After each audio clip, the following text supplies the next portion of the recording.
Pour un oui, pour un son. Bertrand Michaud, Alexandre Lemierre. Voilà, parce que... Ou alors si vous voulez, vous vous mettez là, vous, moi là. Pour que vous soyez plus à l'aise. Non, parce que est-ce que vous avez le fond quand même Ah, j'ai le fond très bien, bon, parfaitement bien.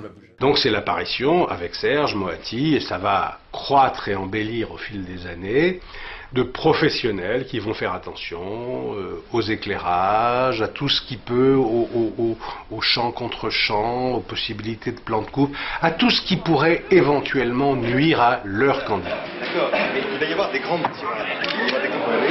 Et à quelle valeur? On voulait neutraliser le débat, on voulait le rendre, moi je disais démocratique. C'est-à-dire au fond lui enlever les possibilités de dérapage.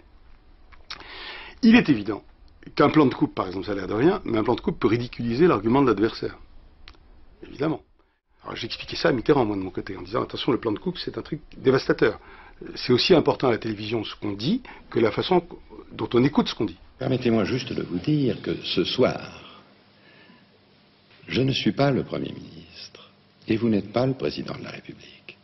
Nous sommes deux candidats, à égalité, et qui se soumettent au jugement des Français, seul qui compte.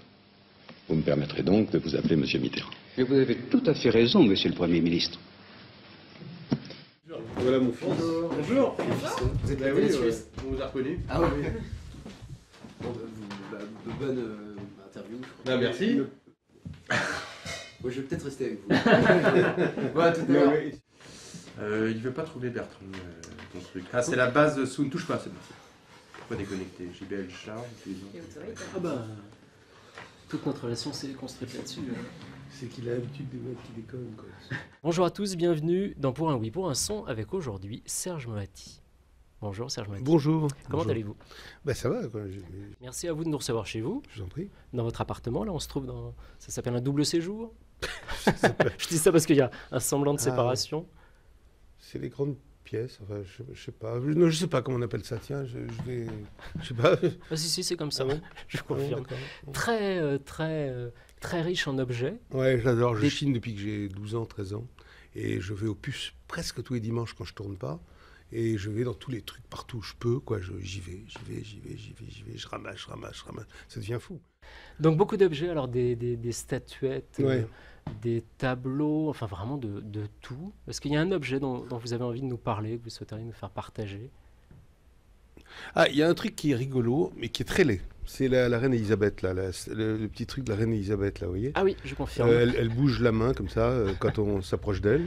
C'est très moche. Hein.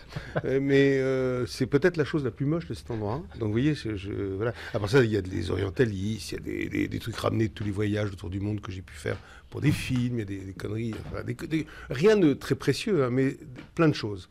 Et alors la reine Elisabeth, c'est autre chose. C'est lié un peu à ma vie. C'est-à-dire que j'ai cru longtemps que c'était ma mère, figurez-vous.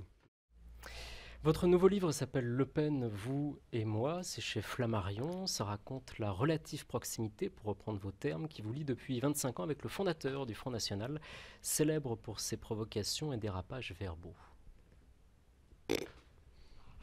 Vous ne me laissez pas la parole, quoi. On se croirait chez les bolcheviks ici. Il revient à ma mémoire des souvenirs familiers. Il ne dit pas que les chambres à gaz n'ont pas existé. Mais je crois que c'est un point de détail de l'histoire de la Deuxième Guerre mondiale. Mon ciel bleu, mon horizon, ma grande route et ma rivière, ma prairie et ma maison.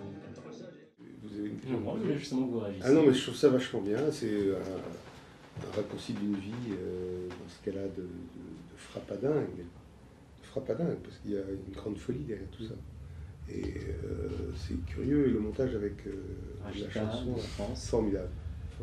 Bravo Alexandre Lemierre. Ah oui, vraiment, bravo. Ouais. C'est vachement bien parce qu'ils n'ont jamais fait ça. J'ai adoré écrire, c'est un bonheur absolu. J'adore, moi je ne sais pas taper à la machine ni à l'ordi.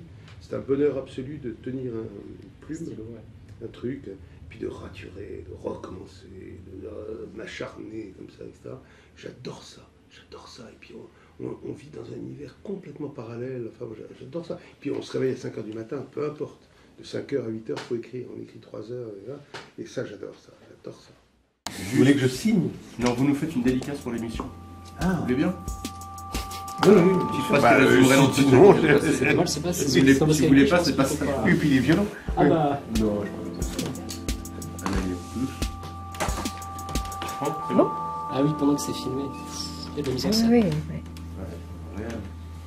J'espère que je n'ai pas écrit trop de bêtises dessus. Ouais, C'est dommage, c'est pas dessus.